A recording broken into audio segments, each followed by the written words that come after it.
My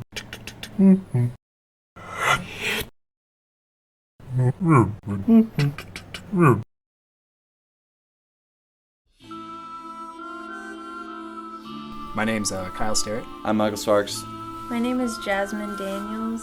I'm Xavier Keeney. I'm Bryce Miller, a huge Oregon Tech softball fan and a survivor of the 16-inning game.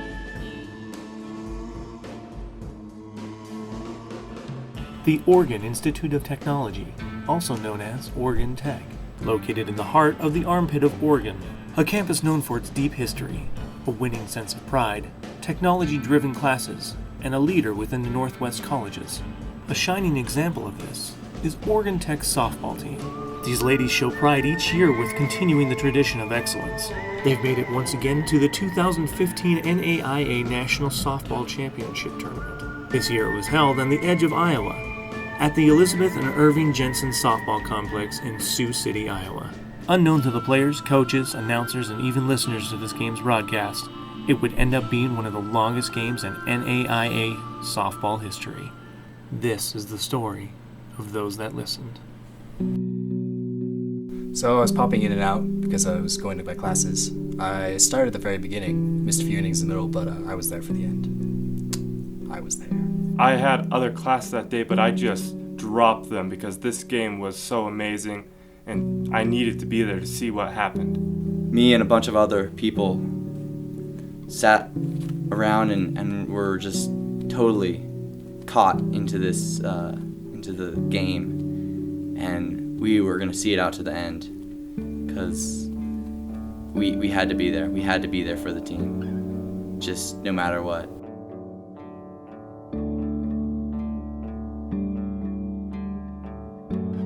And then we went into overtime. Now, at the time, we were all very excited about this. We're like, woo, yeah.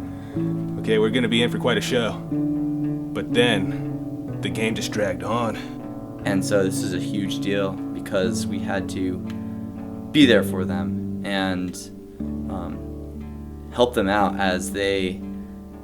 by listening and just, this is a huge deal. It was all going pretty well listening to it until at the top of the 7th inning, Sodexo closed at their normally scheduled closing time.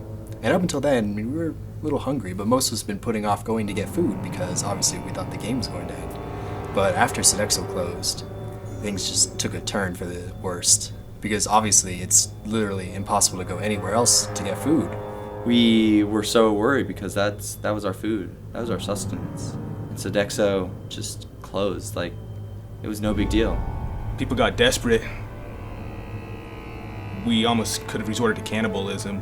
We were that hungry.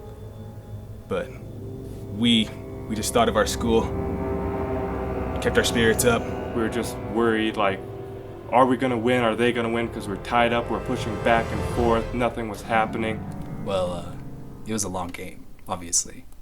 And just the tragedy of all of us waiting for the ending, just the suspense was tearing us apart, and it was a terrible ordeal. No one was giving an inch. Nothing new happened inning after inning.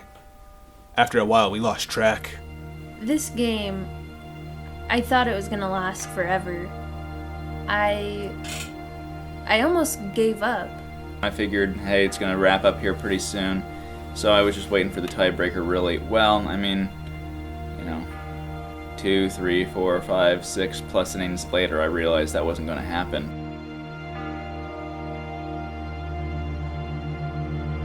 So about halfway through the 15th inning, Brandon just gets up. He just starts sprinting, heading right towards the bathroom. He doesn't make it too far though. About 2/3 of the way there, you just hear this pop! Brandon falls. There is urine everywhere. Turns out the guy was trying to hold it in all 15 innings. I think what actually happened to Brandon was that Bryson took Brandon's sunflower seeds and forced them down his throat, and Brandon choked to death on an entire bag of sunflower seeds. Yeah. I am almost certain that is what happened. We saw Brandon just sitting on the floor, and we thought he was dehydrated. We found out he was poisoned. by someone in the group. We all thought it was definitely Danny. He thought Brandon was rooting for the other team. So, you could see it in the eyes. Even though Brandon had his glasses on, you could see it in his eyes. Why, people had pets to feed at home, homework to do, but some were getting anxious. That's when a riot broke out. They refused to see the end of the game. Brandon, he tried. He tried to encourage them to stay, but they weren't having none of it. They trampled him just to escape. At the bottom of the 15th, we were so excited that they had missed their hit that Brandon stood up, and since he was sitting so long, circulation sort of had been cut off from his legs, and he fell over the railing and landed downstairs to you. Supposedly a broken neck. Rest his soul. He never got to see the end of the game.